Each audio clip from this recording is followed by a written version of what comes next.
of freedom pass from hand to yearning hand, and the vision of our fathers spread hope throughout this land, as the dream some fought and died for in my heart becomes my own. I will strive to keep her promise, America, my home. America, America, may God bless America, and freedom reign across America, my home. From the shorelines to the prairies, to the cities great and small, we have reaped the fruits of justice and liberty for all. So a deep appreciation for the blessings of freedom that we know in our wonderful country. I'm Dr. George Simon, welcoming you to another edition of Character Matters. This is the program where we talk about what I consider to be the defining issue of our time, the character crisis that affects so much of our lives, so many areas of our lives, impacts everything that we do, and every aspect of our daily living, from our relationships to our community environments to our country as a whole. There is nothing more important than character. That's why the title of this program is Character Matters, because it matters more than anything else. None of our social problems, none of our economic problems would be the way they are if it weren't for the character crisis that we've been in for the last several years. And if there were ever a dazzling display of dysfunctional characters, it would be in this presidential primary season. What a cast of characters. I've been in utter amazement at some of the things that I've witnessed so far. It's so hard to find these days someone you can really trust, a person of real integrity. It seems like character is a phenomenon of the past, but we all know at some level how important it is, and it is going to make a comeback. Why? Because it has to. If you really want to restore the greatness of America, Trump says he has a plan. If you really want to restore the greatness of America, how it's going to happen is how it's always happened. America is great when it is good, like de Tocqueville supposedly said, but never did say. But it's a good line anyway, even if he never said it. America will be great when it is good, and it will be good when there are enough individuals of the kind of character that can help build solid, rock-solid, nurturing families, rock-solid, nurturing communities, and therefore a great nation. That's how it's done. It starts at the grassroots level. It starts at the individual level, the family level.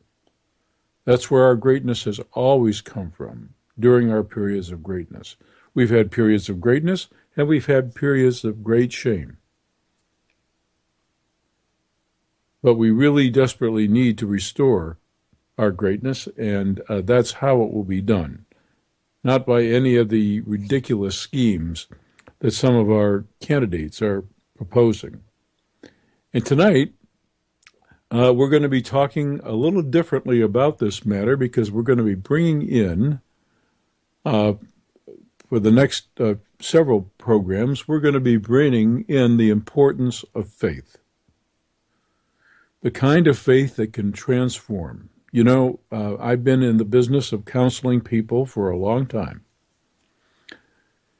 And psychological problems these days can sometimes be a matter of biochemistry, but that's rare. By and large, most of the problems that we have today are character related, and so therefore our psychological problems are also, in a very real sense, spiritual problems.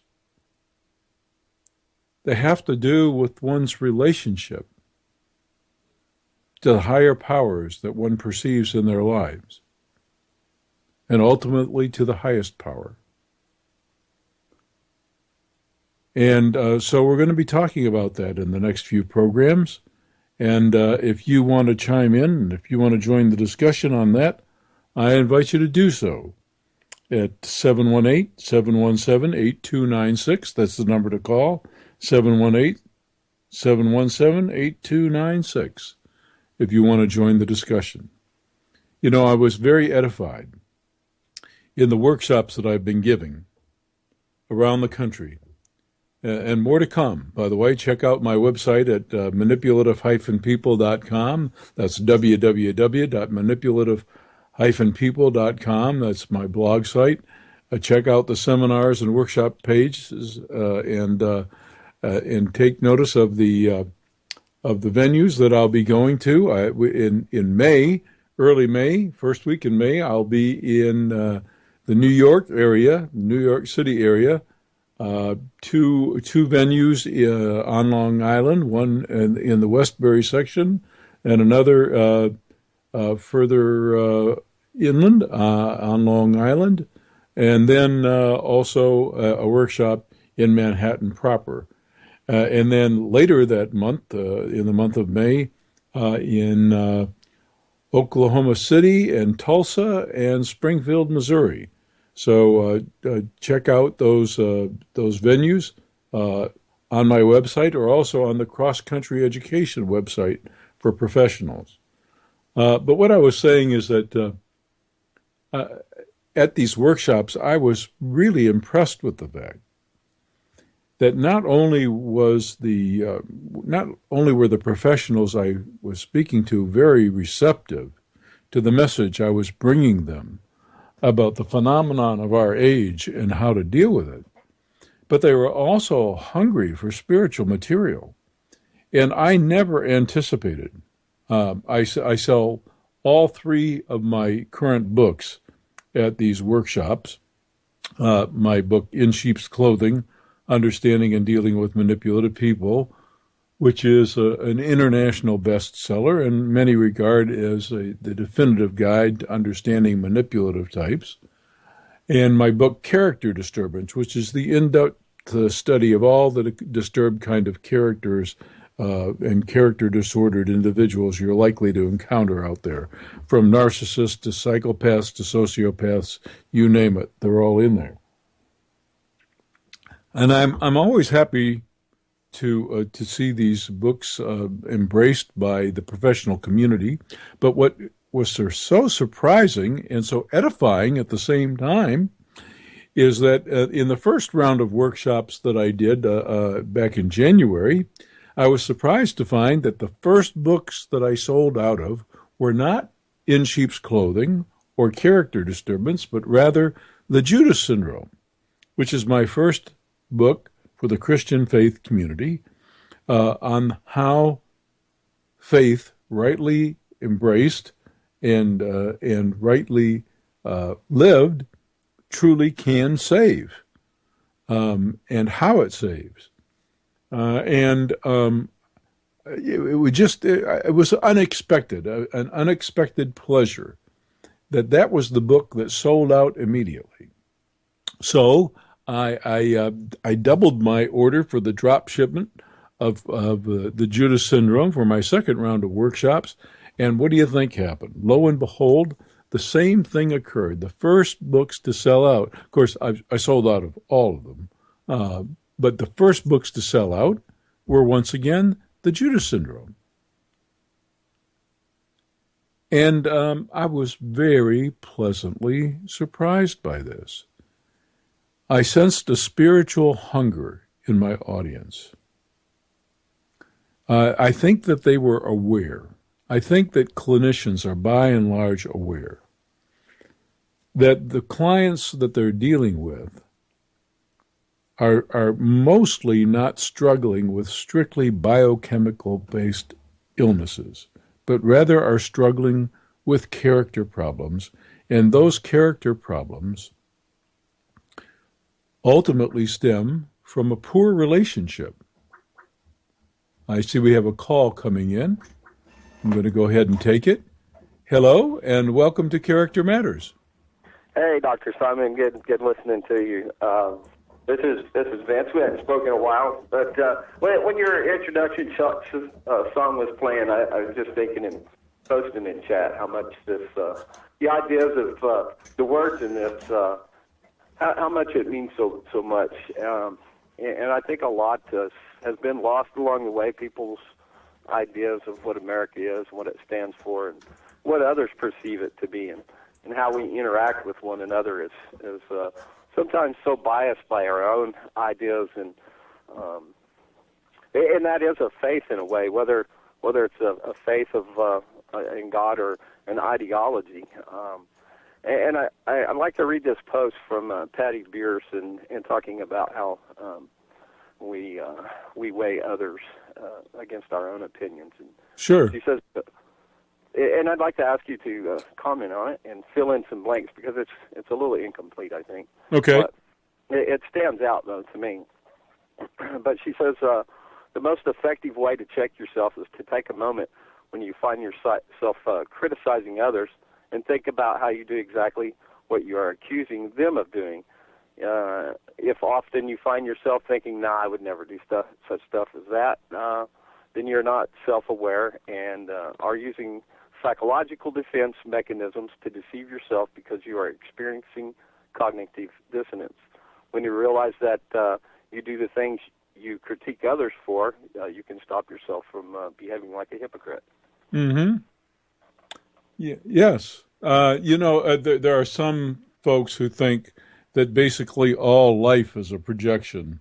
That we respond to the things in our environment that we know we ourselves struggle with, but we really can't accept that.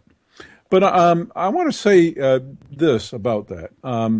While it is true that we need to examine ourselves first, whenever basically we're trying to change the world, it needs to start with us.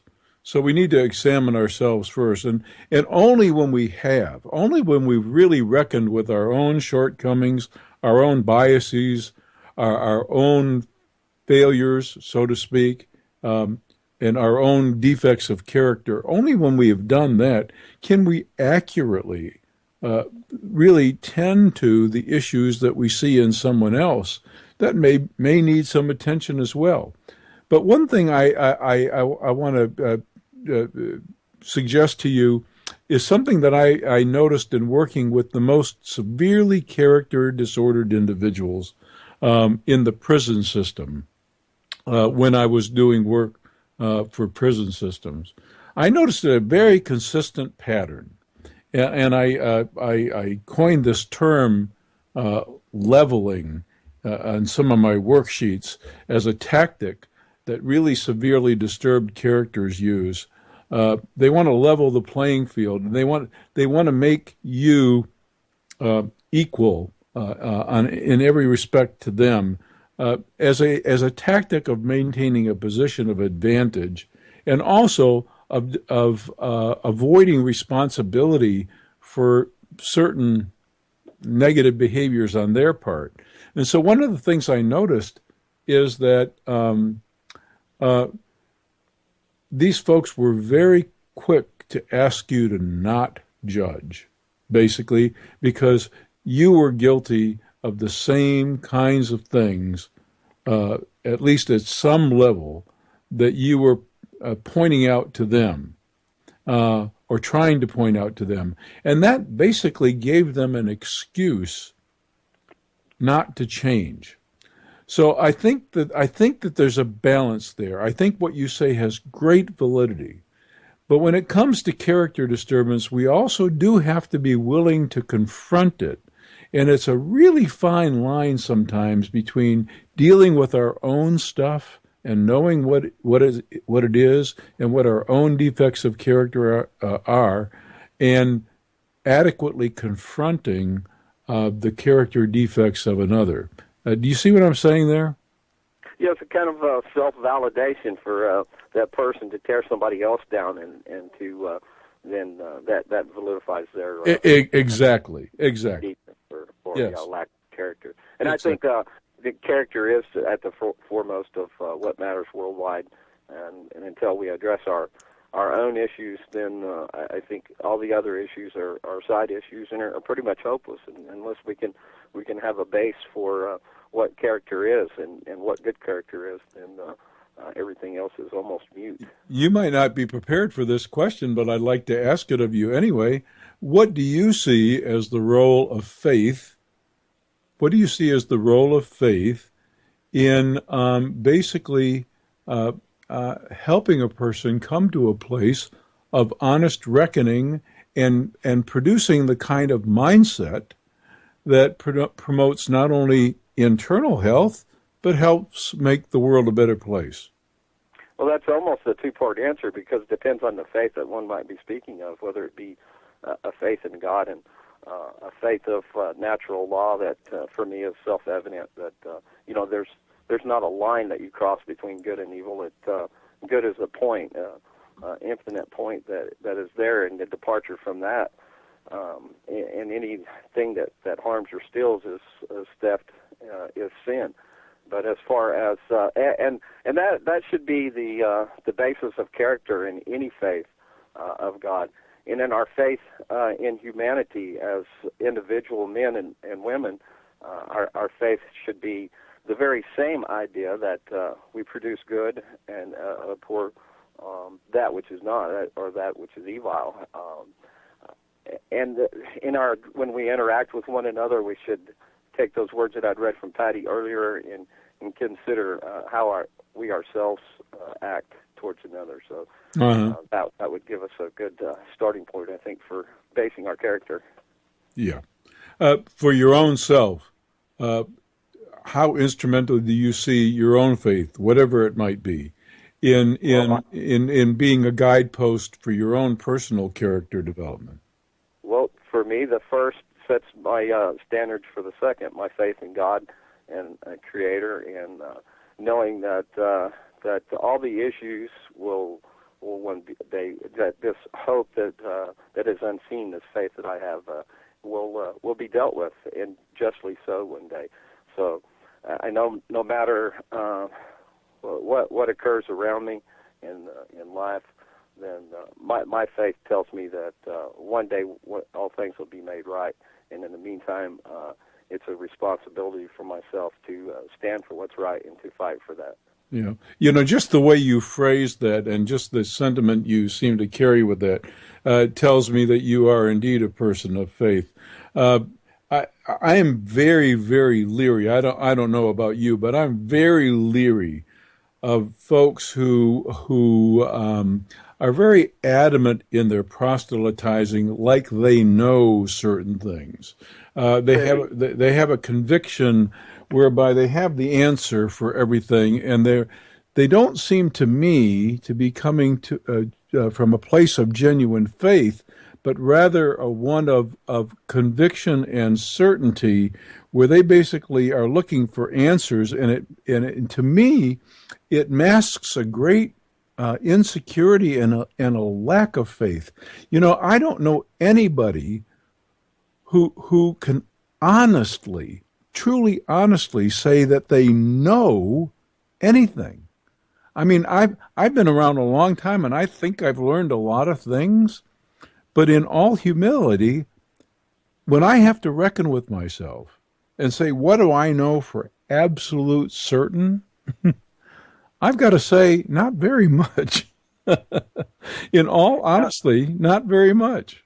Isn't that the truth for us all? We all presuppose so many times, and in this faith that people at least maybe claim as a faith is nothing more than parroting from the pulpit so many times, and we have to question those people that sit in these positions and in seats of authority as well, and to measure their character against what is right and good, and perhaps realize that we're not looking so much for a hope of that unseen, but we're needing to be told what to think and believe, and that's where our notions and ideas and ideology and religions all come from. And Yeah.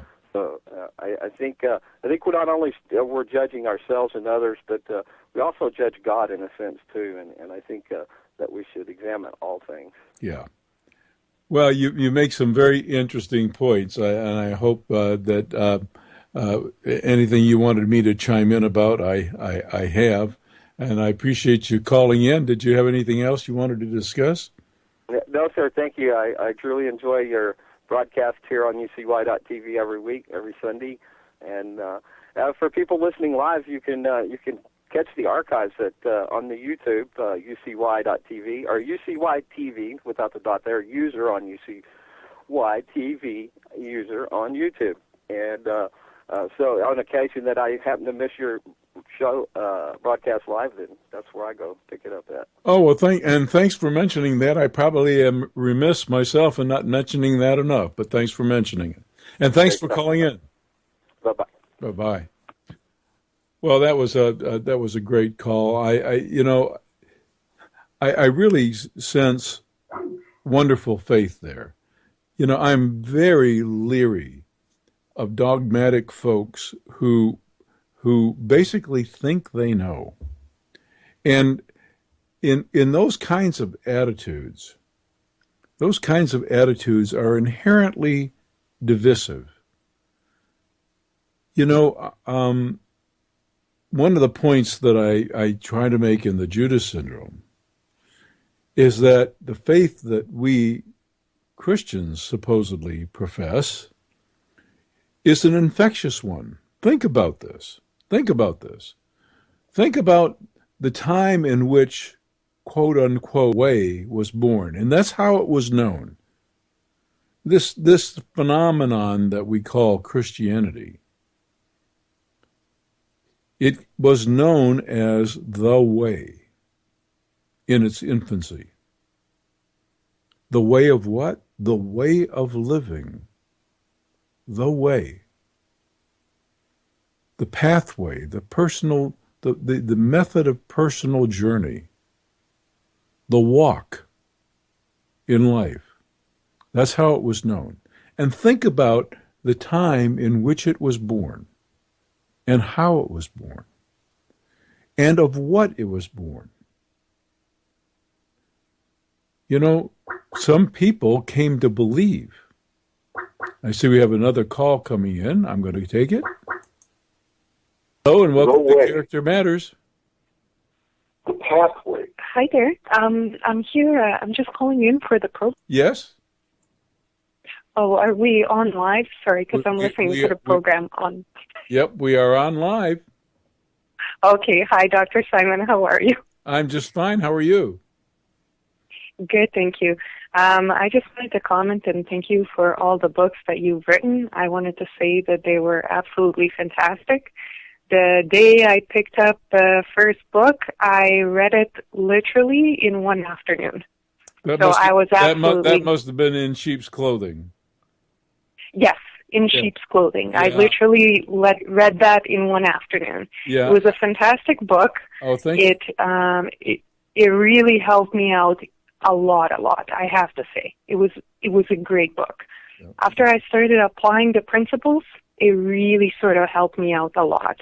Well, and I think it was more the persistence and just being persistent with what you were saying, because the problem is that so much of our society teaches us differently, and just sticking to the things you said and keep on applying them and being persistent with a lot of these characters really over time does elicit change. Well, thank you so much. So I can't tell you how edifying that is. First of all, I wrote that book to be a one-night read. I really did.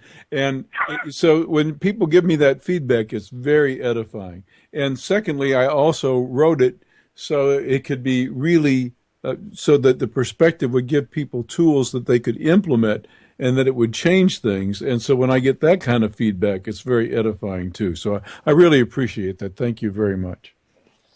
Oh, thank you. The books really, really changed the course of my life in many, many ways.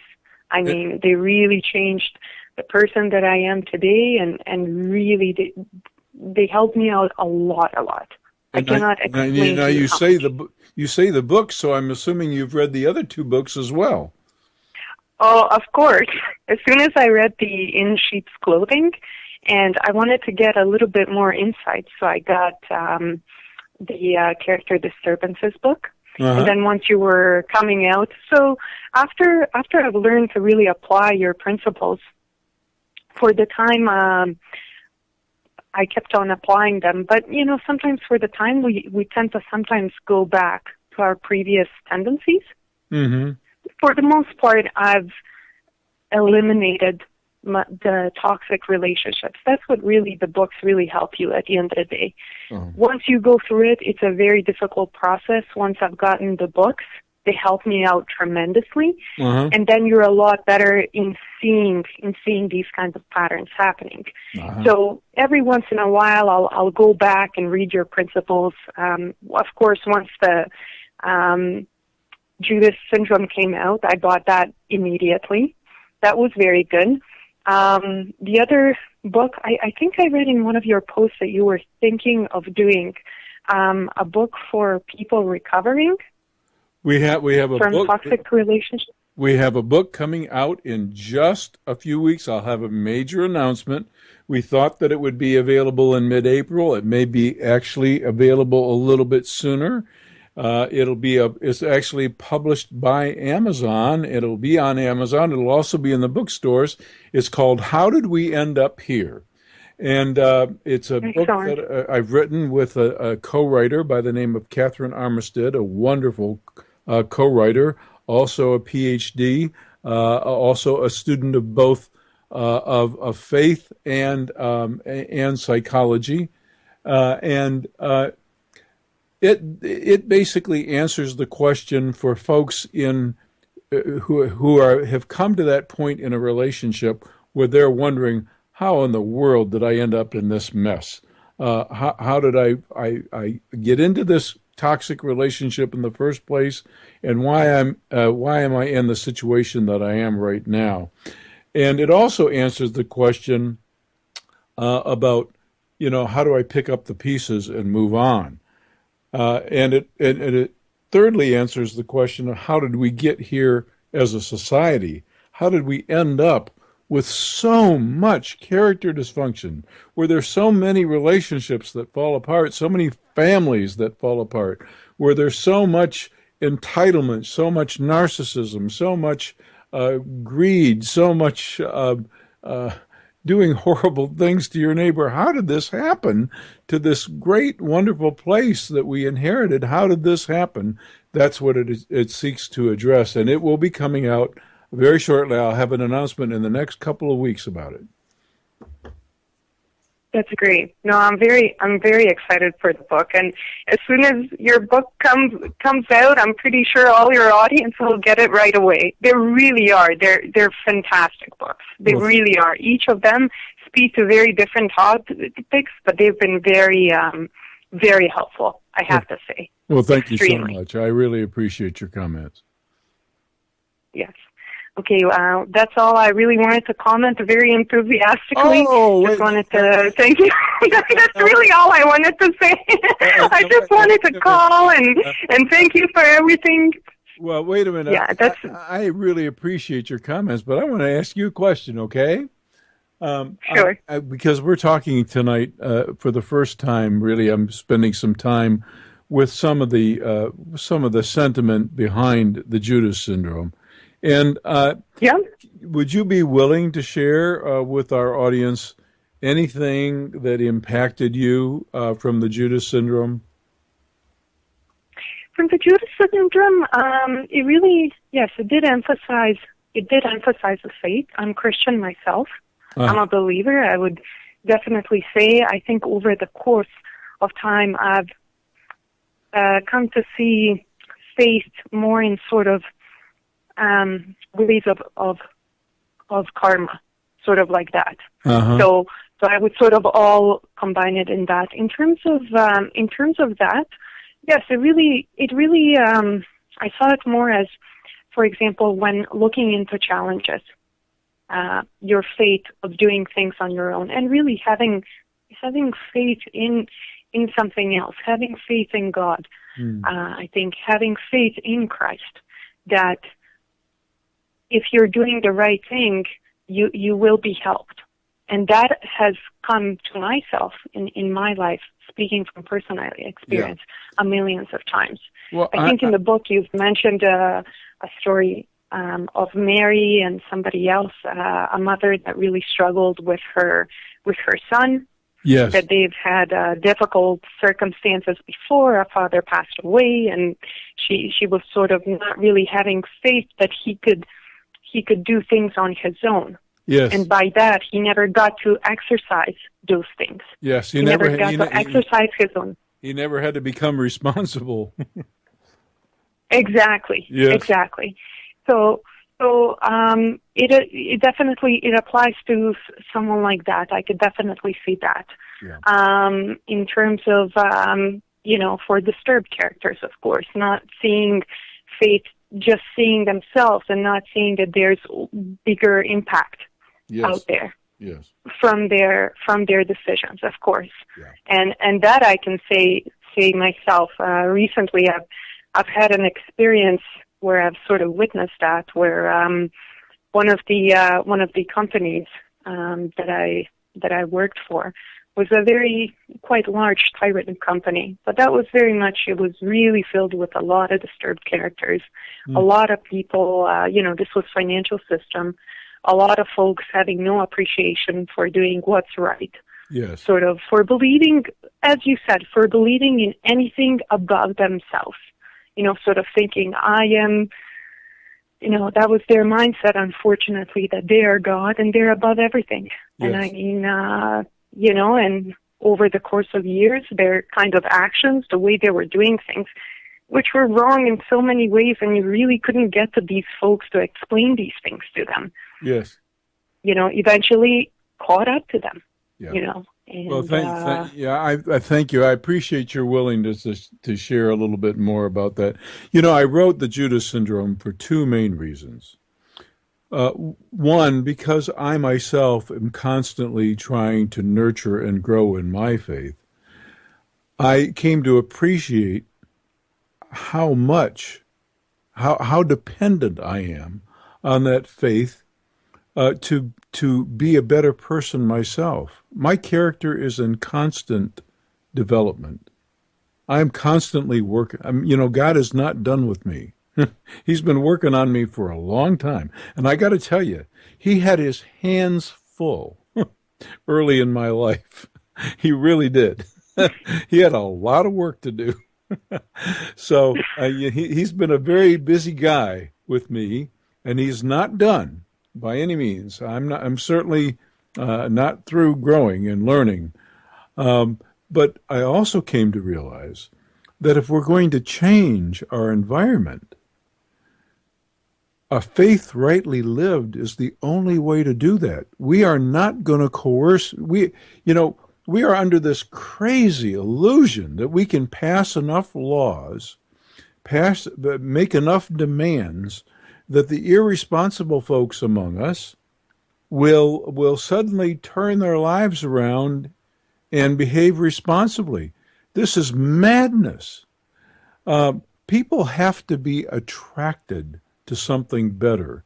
And the way they become attracted to something better is by us demonstrating the way, just as the early disciples did. They were called, the movement, the whole Christian movement was called the way. And it attracted thousands from among the most least likely folks that you could imagine. It attracted a following and became a worldwide phenomenon, changed the world because of how these folks were living. And we can do the same. And that's what I wanted to convey in the Judas syndrome. It's not just that the faith continues to transform me. It does. And believe me, I still need plenty of work. But it is infectious when rightly lived. When we live No, out it is. the way. Absolutely. Yeah. And we don't have to Absolutely. we don't have to proselytize. St. Francis is reported as saying that we should preach the good news everywhere, and if we have to, speak. And what he meant by that is that if you're living out the gospel, you don't have to say anything. You draw people to yourself by the way you are and the way you do. It's just that simple. Yes. Yeah. Yeah, which in itself seems to be very, very powerful. Yes, it's a very quiet sort of, yes. And that's why I play that patriotic piece at the beginning and the close. Because if we're going to make this country a great country again, we're not going to do it the way Donald Trump suggests by all the time bashing our foes and then emerging the winner. That's not how we're going to win. We're going to be great again by converting one heart at a time, by cooperating with one another, by taking care of one another, by holding our relationships and our families together, by holding our communities together. That's how we're going to be great again. And this is not, I beg to differ with those that think that this is the government's job or that the government can do it. The government declared war, for example, on poverty 50 years ago. Well, how's it working? How's this war turning out? The government can't do this. It's one heart at a time. We will do it or we won't do it. But it's up to us. It's up to us as individuals, and we have to be guided by something. That was the whole point of the Judas syndrome, and if it spoke to you in that way, I'm very edified, and I appreciate your comments. Was there something else that you might want to add for the benefit of our audience tonight? Yes, I think what you were just saying, I think I guess I have another question. Sure. So how would you recommend, with keeping in faith and keeping everything in mind, how would you recommend going about and sometimes interacting with a lot of these disturbed characters? I think for myself, because I've sort of found out how they are, and I think because I've had the previous experiences, and many of them, sometimes from some of your, unfortunately, when you join a company, it may be colleagues or people that you have to sometimes interact with. Yeah. And obviously leading by examples. But character disturbed people, they don't want to do what's right. They don't want to really do what's good. I think what you said in your books, ultimately they do have to experience failure, and they do have to experience rock bottom Sometimes in order for that's them necessary. to change. But you asked the question of the hour. You ask basically, how do you interact with these folks in a way that promotes change? And you asked the question of the hour. And I have a description that I call benign confrontation that I use. And just the reason why I asked that, very sorry to interrupt you. The reason why I asked that is just for myself, even though I've read all of your books. I feel that sometimes maybe I don't have enough of social skills to Yes. sort of deal with them in an effective way, so that maybe I don't know. I just deal with them effectively. All right, That's all I need. so I'm going to give you a little tip here, and for the benefit of the listening audience too, I'll give you a little tip. It's not so much what you do. It's not so much what you do, and it's not so much how you confront as far as tactical maneuvers. The real secret of benign confrontation, of constructive engagement with a disturbed character, is in the sentiment that you bring to the encounter. In other words, it's kind of like what we used to call tough love. You put out there the dilemma that's solely related to their behavior, and then you invite something different, and you send that invitation in the most loving, non-threatening way that you know how to do. In other words, it's all about the love. It's all about the empathy. It's all about the care. You don't shy away one bit from confronting the issue right smack down. Sometimes people think that to be caring means that you pussyfoot around the issue. That is the most damaging mistake you can make. The cruelest thing you can do is to dance around an issue. That's the cruelest thing you could do. But when it's very clear that you mean no harm, but that you still want to address the issue and that you want to invite a better scenario, if that's what you're conveying in your manner, I'm telling you, miracles can happen. They can happen. I'm going to tell you a story, because now is the time to tell it. I wanted to tell this story actually a couple of weeks ago. I've been telling this story at every single professional workshop that I've been given. This is a true story. I once encountered an individual, an adolescent young man, in a treatment center many years ago. Was having a difficult time. Was very immature in character, primarily because he'd lived a very privileged, entitled life, had been given everything, had come to expect everything, and was acting far too big for his britches and acting in total ingratitude for all that he had and getting himself into big-time trouble.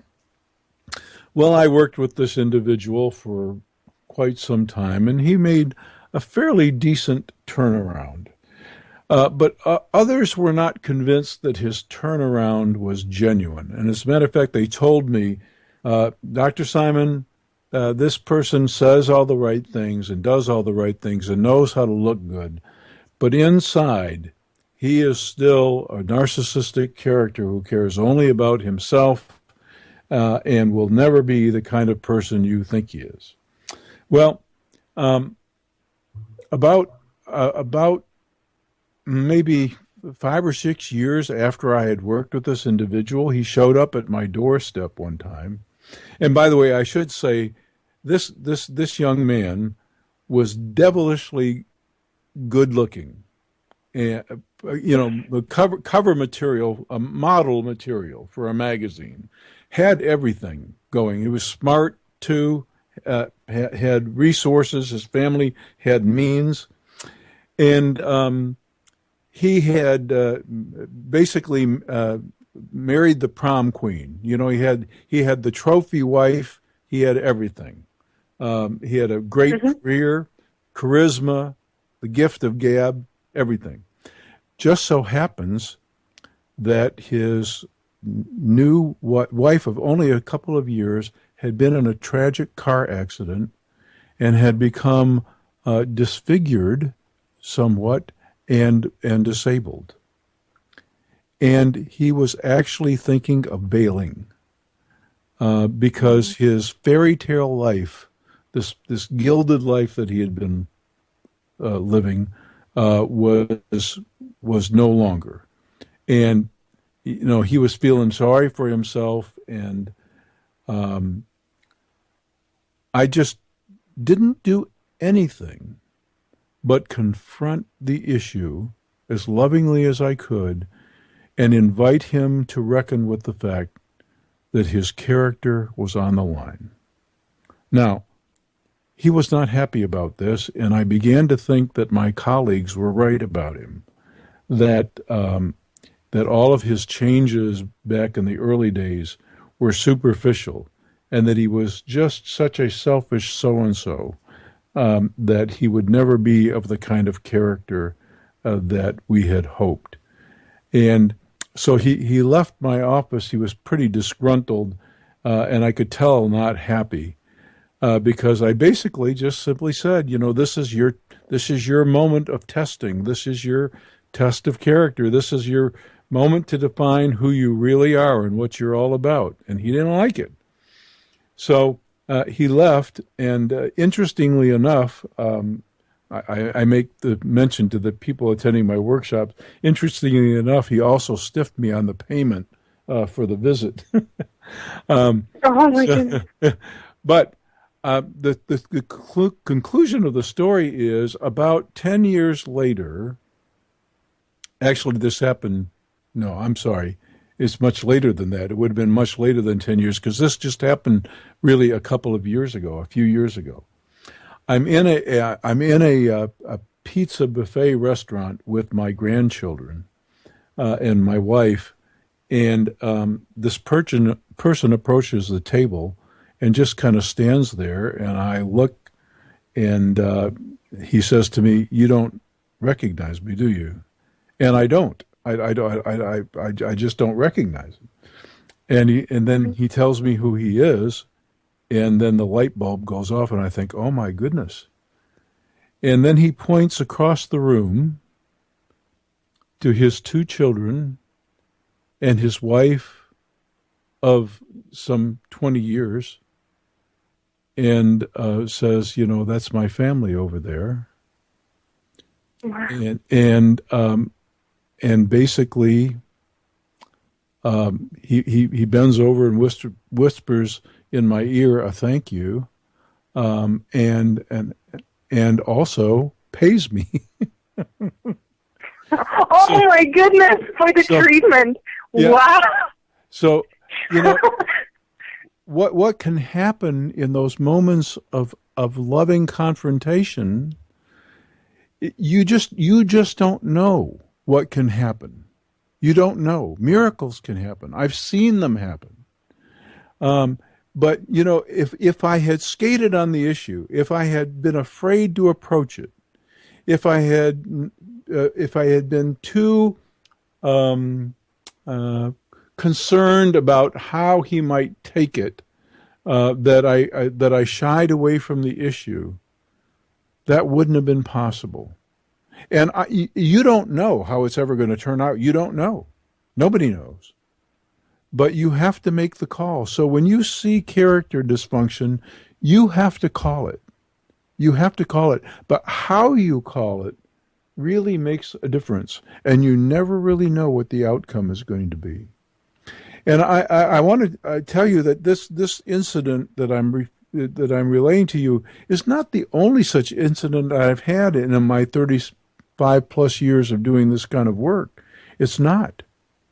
I've seen many individuals turn their lives around. Individuals who, frankly, many times I didn't.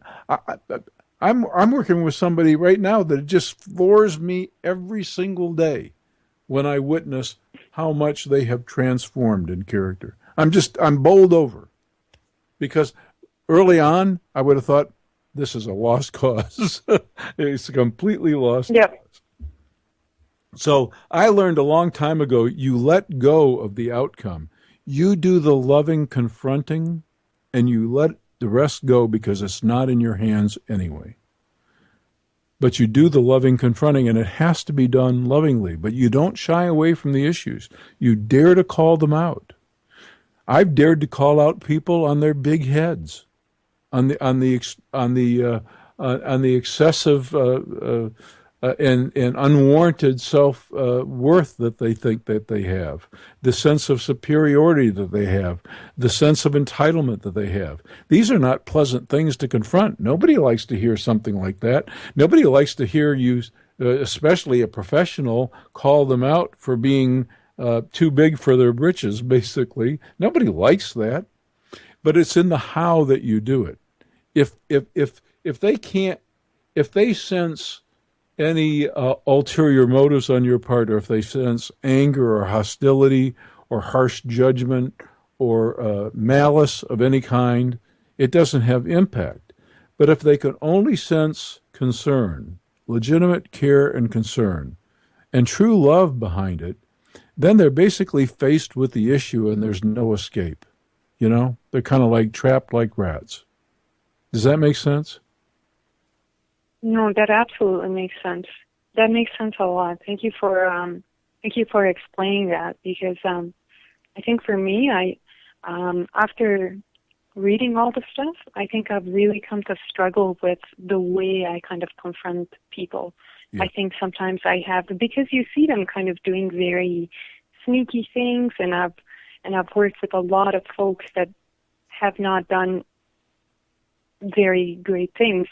But I think I've come over time, when people do things persistently, I think you just sort of become angry. Yes. And you do call them out. And I did see change. Yeah, and by the way, I must confess, when I do my professional training workshops, I present an example of me not practicing what I preached just now. Because these folks have a habit of getting under your skin, and it is so easy to become angry and irritated, especially if problems are persistent, and you've done your best to try and deal with them and you're not getting anywhere. You just get kind of worn down. So when I do my training, I actually leave in the parts where I didn't do my best job of therapeutic loving. I leave that stuff in there so that the people I'm training will see that character disturbed people are easy to get under your skin, and we can forget that our most effective confrontations are done benignly and with genuine care and concern. Even I still forget that at times. Believe me, some of these folks are really difficult to work with, and they can get under your skin. Oh, absolutely. I can imagine. Yes. Yeah. Well, thank you for sharing that. I wrote my notes down while you were speaking. Yeah. That was really helpful. Well, thank you. I really appreciate that. And thanks for calling in, and thanks for your comments tonight. Appreciate it. Thank you as well. I'm glad that you were holding this program every Sunday at 7, so it's really great. I really look forward to it. I'm glad. I think the audience will pick up over time. I think it will just take some time. People will pick up. Yeah, we're doing pretty well, and I'm always surprised. Some programs we have a lot of callers. Other programs, not too many people want to call in, but the numbers are good in building. So I'm hoping that through good word of mouth and through consistent effort, that we'll build the kind of audience that'll make a real difference. So I appreciate it. Excellent. Thank you very much. Thank you. Take care. Bye-bye. Bye-bye. Well, another great call, and really the question of the hour, the question she asked was really an important question. It's not so much what you say or what you do in the confrontation with disturbed and distorted characters. It's in the how. It's in the approach. The art of benign confrontation is just that. I've had to learn that as a therapist for all these many years, and I try to convey that in my trainings as best as I can. But, it's all in the approach. Many times, folks of disturbed and disordered characters have come out of environments where they didn't get what they needed to get in the way of constructive guidance. You know, our old theories of psychology were that people would always turn out just fine if horrible things didn't happen to them. It was a trauma-based theory of personality dysfunction, where we thought that people would naturally be good and wholesome if it weren't for the horrible things that happened to them that arrested their character growth or it negatively impacted it in some way. But these days, the bigger problem is what people don't experience in the way of positive shaping of their character. It's not so much we can't assume that somebody is dysfunctional because horrible things happen to them. That's true some of the time, but it's not always true. And much of the time, it has to do with what they didn't get in the way of constructive guidance, loving confrontation of some of the natural inclinations that we have as human beings. You know, at heart, we're all animals. We're not born civilized. As I point out in many of my articles online, one of which is titled, Socialization is a Process. It's a process by which we grow and develop in character. And our faith is an integral part of that. That was part of what I was trying to say in the Judas syndrome. And we're going to be talking more about spirituality and faith and how it dovetails with psychology and philosophy and how we live our lives in the coming programs. You can't really separate them. And especially in our day and age, when so many of our problems are related to an individual's character, as opposed to their biochemistry. When so many of the problems have to do with how people see the world and how they see themselves in the world, and most especially, how they see themselves in relationship to a higher power and a higher governing set of principles. It's all about character. And as the theme song that's going to be playing here very shortly, as the program comes to a conclusion tonight, so dramatically tries to explain the character of our country is so important and arises out of the character of its people, and it is what freedom depends upon. Our founders knew, I've said this time and time and again, and I'm going to keep saying it until I can't say it anymore. Our founders knew that if you give people a really good character, maximum freedom, people who have their own internal moral compass that's on solid ground, who know how to care for themselves and know how to care for others, who have the right kind of regard for themselves and the right kind of regard for their fellow men. You give those people maximum freedom, freedom from government intrusiveness, freedom from restrictions, freedom from oppression. You give folks like that freedom, and they will build wonders. They will build great societies, and they will prosper and create wealth and opportunity. And that's what makes our country great. We can't forget that. But when we fail in character, we constantly put our freedoms at risk. That's the point.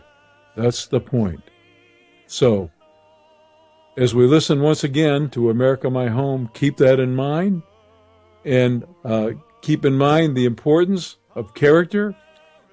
And I'll be with you again next week to discuss it one more time on Character Matters. I'm Dr. George Simon. Thanks for tuning in. Appreciate the callers tonight. I'll see you again next week. Take care.